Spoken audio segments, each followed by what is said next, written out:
Kahulugan ni Jesus sa panaginip. Ang panaginip kay Jesus ay kadalasan nagpapasaya sa mga tao dahil kapwa sa kasaysayan at sa mga institusyong Kristiyano. Siya ang tamang tao. Nagsusumikap siya para sa kung ano ang kanyang pinaniniwalaan, para sa kanyang mga mithiin at gumawa ng mabuti sa iba. Ang mga panaginip tungkol kay Jesus ay maaari maging isang paalala ng isang bagay na mahalaga sa iyong buhay.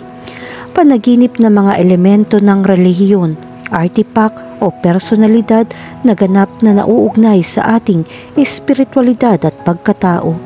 Maaari ring itong mangyari sa mga walang partikular na relihiyon o kahit na hindi naniniwala sa mistiko.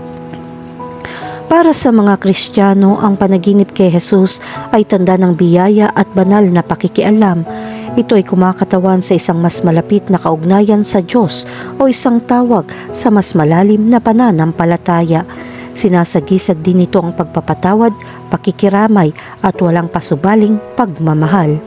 Sa ibang mga espiritual na tradisyon, ang panaginip kay Jesus ay kumakatawan sa isang espiritual na gabay o guro na tumutulong sa iyo sa iyong landas ng espiritual na paglago at paggising. Kinakatawan nito ang mga katangian ng sakripisyo, paglilingkod at habag. Ang kahulugan ng panaginip ni Jesus ay maaaring isang babala na may mga hindi pangkaraniwan bagay na mangyayari sa iyong buhay. Ano ang ibig sabihin ng panaginip tungkol kay Jesus? Bueno, nangangahulugan ito na kailangan mong magpahinga at bigyan pansin ang mga palatandaan. Kahulugan ng panaginip tungkol sa makita si Jesus. Kung nanaginip ka makita si Jesus, ito ay nagpapahiwatig na magkakaroon ka ng proteksyon sa iyong buhay. Ang proteksyon ito ay may uugnay sa iyong trabaho at magaganap ang magagandang bagay. Ang makita si Jesus sa isang panaginip ay isang magandang tanda. Ito ay nagpapakita ng paglago at kaunlaran. Para sa mga Kristiyano, nagpapakita ito ng espiritual na patnubay, kaaliwan at proteksyon. Gayun din, ito ay isang paalala ng iyong pananampalataya o isang kumpirmasyon ng iyong mga paniniwala. Para sa mga hindi Kristiyano, ito ay kumakatawan sa isang pagnanais para sa patnubay, kapatawaran o isang espiritual na paggising. Samantalang kung nanaginip ka makita si Jesus sa langit, ito ay tanda ng espiritual na patnubay o mensahe mula sa mas mataas na kapangyarihan. Para sa iba, maaaring ito ay salamin ng kanilang mga iniisip o emosyon. Mahalagang pagnilayan ng mga detalye ng panaginip at kung ano ang nararamdaman mo upang maunawaan ang potensyal na kahulugan nito para sa iyo. Kahulugan ng panaginip tungkol sa manalangin kay Jesus. Kapag nananalangin ka kay Jesus sa iyong mga panaginip, ito ay nagpapakita na ikaw ay nagmumuni-muni ng may kapayapaan ng isip upang tulungan ka sa iyong mga takdang aralin at proyekto. Makakaramdam ka ng kasiyahan at kasiyahan sa pagkumpleto ng mga proyektong ito nang walang labis na presyon at pagsusuot. Malapit nang gumaang ang iyong katawan, isip at kaluluwa. Ang panaginip na manalangin kay Jesus ay nagpapahiwatig ng isang malakas na koneksyon at debosyon kay Hesukristo at isang pagnanais na palalimin ang iyong relasyon sa Kanya. Ito ay nagpapahiwatig ng pangangailangan para sa espiritual na patnubay, kaaliwan at proteksyon sa mga panahong mahirap. Gayun din, ito ay kumakatawan sa isang paghahanap para sa espiritual na kahulugan o isang pagnanais para sa kapatawaran at pagtubos. Kahulugan ng panaginip tungkol sa pagpalain ni Jesus. Kung pagpapalain ka ni Jesus sa mga panaginip, ang relasyon ay nakatuon sa iyong negosyo. Mabubuo ka sa loob ng ilang araw. Kung tumaya ka sa isang project, congratulations, malaking reward ang makukuha mo. Ang panaginip na mabibiyayaan ni Jesus ay nagpapahiwatig na ikaw ay naghahanap o nakatagpo ng espiritual na patnubay, proteksyon at kaaliwan sa iyong buhay. Ang panaginip na ito ay sumisimbolo sa iyong pagnanais para sa isang mas malapit na kaugnayan sa Diyos at isang pangangailangan para sa kanyang mga pagpapala at biyaya. Ito rin ay kumakatawan sa isang pakiramdam ng pagiging pinatawad at tinubos mula sa mga kasalanan. Kahulugan ng panaginip tungkol sa makausap si Jesus. Ang kahulugan ng panaginip ng pakikipag-usap kay Jesus ay sumisimbolo sa magagandang bagay na mangyayari sa iyong buhay. Naghihintay ka para sa mabuting balita na may buong lakas at kagalakan sa mga darating na araw. Ngunit kung nakikinig ka lamang, si Jesus sa iyo ay hindi tumutugon, ito ay senyales ang iyong pananampalataya ay nangangailangan ng higit pang gawain. Makakatulong kung may tiyaga ka sa mga bagay na gusto mo para sa iyong buhay. At saka, makakatulong kung malaki din ang tiwala mo para ipaglaban ang gusto mo. Kahulugan ng panaginip tungkol sa yakapin si Jesus. Ito ay isang magandang panaginip. Ang panaginip na mayakap si Jesus ay nagpapakita na magkakaroon ka ng proteksyon sa parehong oras sa iyong emosyonal at profesional na buhay. May mga hadlang ka man o wala, handa ka sa mga hamon at malampasan ang mga hindi magandang pangyayaring darating. Kapag maayos mong naranasan ng lahat, gamitin ang mga hadlang na ito para matuto pa at maging handa kapag hindi masyadong malakas ang iyong proteksyon. Samantalang ang panaginip na yakapin ka ni Jesus ay sumisimbolo ng ginhawa, pagmamahal at proteksyon.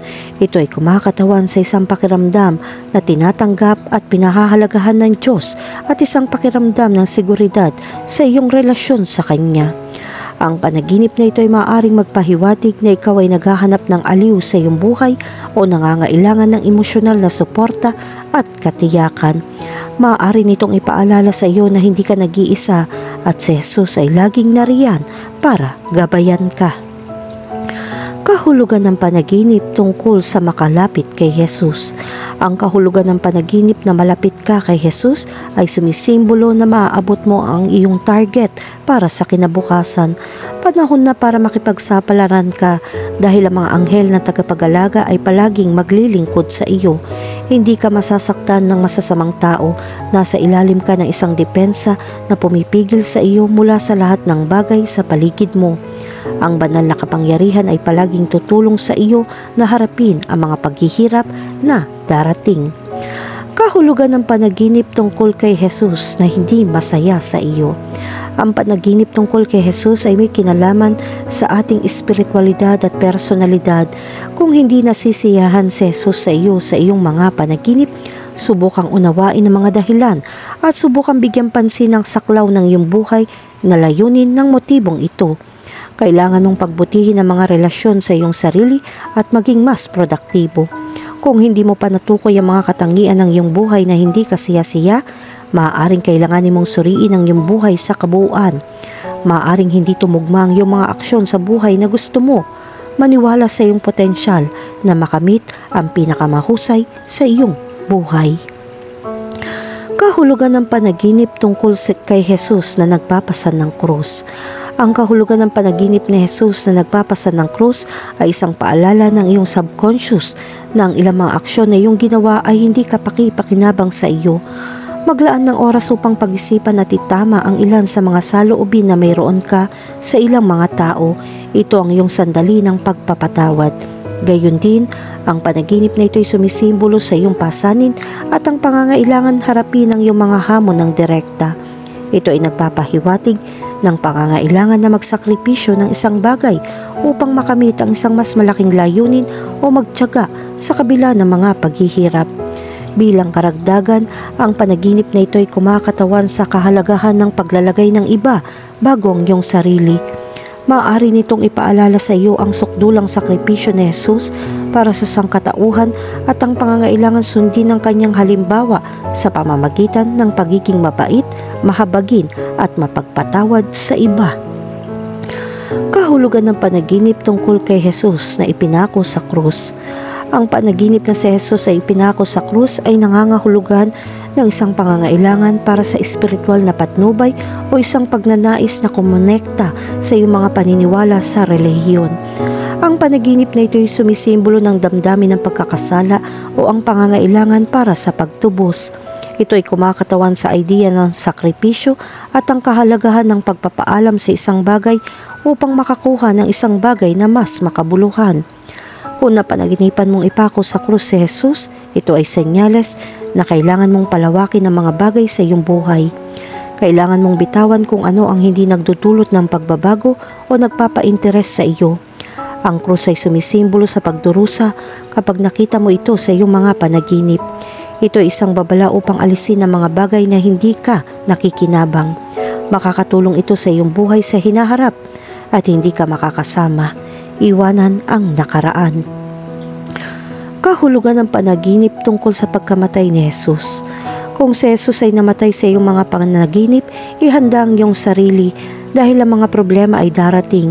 Ang iyong hinaharap ay hindi magiging madali at ang ilang mga banta ay naroroon sa iyong profesional na buhay. May mga nagsasabi na kaibigan mo na sila ngayon. Mag-ingat sa lahat ng bagay at sa bawat isa. Baka makasagabal ang ilang hudas. Para sa ilan, ang gayong panaginip ay kumakatawan sa isang pakiramdam ng pagkakasala o isang pakiramdam ng espiritual na pagkaputol. Ito rin ay nagpapahiwatig ng isang takot sa kamatayan o kawalan ng kapangyarihan sa harap ng ilang mga pangyayari sa buhay. Kahulugan ng panaginip tungkol kay Jesus at sa dyablo. Ilang pagsubok ang makakaharap mo sa iyong buhay sa mga darating na araw at hindi ito magiging madali para sa iyo na lutasin. Kung magtatagal ito ng ilang sandali, kakailanganin mo ng kalmado, kontrol at maraming pagganyak. Sa tuwing nagdurusa si Jesus sa mga tukso ng dyablo, gaya ng ipinapakita sa atin ng Biblia, iyan ang mga proseso na haharapin lamang ng mga tao sa pamamagitan ng pananampalataya. Huwag umasa sa maraming tulong mula sa iba ngayon. Ito ay isang pagkakataon upang ipakita ang iyong mga kakayahan kung gaano ka katatag. Kung gagawin mo ng mabuti, ito ay magiging isang halimbawa para sa lahat ng mga aralin at pagsubok na maaaring meron ka sa hinaharap.